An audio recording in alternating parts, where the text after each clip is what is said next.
का ही नाम निकला। जब बार बार यूनुस अलैहिस्सलाम का नाम निकलता रहा तो आखिर लोगों ने मजबूरन यूनुस अलैहिस्सलाम को समुंदर में गिरा दिया। इस वक्त अल्लाह ताला ने एक बड़ी मछली यानी वेल फिश को हुक्म दिया कि यूनुस अलैहिस्सलाम को निगल ले। तो फिर उस वेल फिश ने यूनुस अलैहिस्सलाम को निगल लिया। मगर अल्लाह ताला ने मछली को ये हुक्म दिया था कि यूनुस अलैहिस्सलाम को चोट नहीं लगनी चाहिए। मछली ने यूनुस अलैहिस्सलाम को नुकसान नहीं पहुंचाया। यूनुस अलैहिस्सलाम मछली के पेट में चले गए। आपको समझ आ गया कि ये सब उसी वजह से हुआ है कि आप अल्लाह की इजाजत के बगैर बस्ती से निकल आए। यूनुस अलैहिस्सलाम को बहुत पछतावा हुआ और उन्होंने खुद पर अफसोस किया। ये पहला कदम होता है तौबा की तरफ, जब बंदा अपनी गलती को एक्सेप्ट करे और रिग्रेट करे कि उसे ऐसा नहीं करना चाहिए था। हजरत यूनुस अलैहिस्सलाम 40 दिन तक मछली के पेट में रहे। कुछ रिवायतों में आता है कि 3 दिन या 7 दिन मछली के पेट में रहे। रात का अंधेरा, समुंदर की गहराइयों का अंधेरा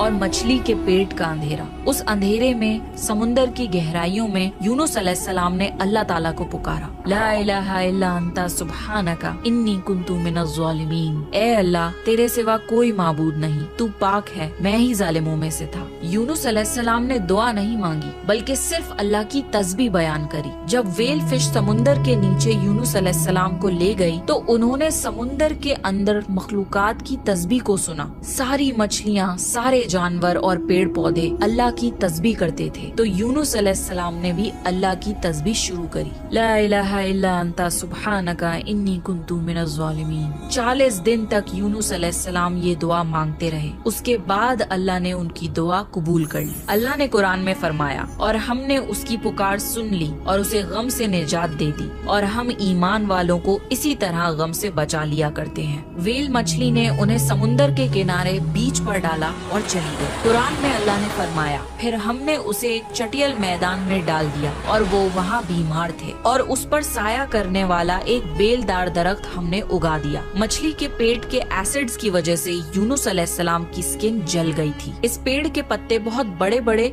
और चौड़े होते हैं जो यूनुस अलैहिस्सलाम को धूप से बचाते थे, और इस पेड़ से एक खुशबू आती थी जिसकी वजह से कीड़े मकोड़े दूर रहते थे। इन्हीं स्पेशलिटीज की वजह से अल्लाह ने इस बेलदार दरख्त को यूनुस अलैहिस्सलाम के पास उगाया था ताकि वो हर तरह की तकलीफ से महफूज रहें। ये है अल्लाह की कुदरत, सुभान अल्लाह। इसके अलावा अल्लाह ने यूनुस अलैहिस्सलाम के पास एक बकरी भेजी। वो यूनुस अलैहिस्सलाम के करीब आती और उनके सर के ऊपर टांगे फैलाकर खड़ी हो जाती थी। यूनुस अलैहिस्सलाम जख्मी हालत में लेटे लेटे उससे दूध पी लेते थे। ये था उनका खाना और पीना। धीरे धीरे यूनुस अलैहिस्सलाम की सेहत बेहतर होने लगी और वो उठने के काबिल हो गए। ये सब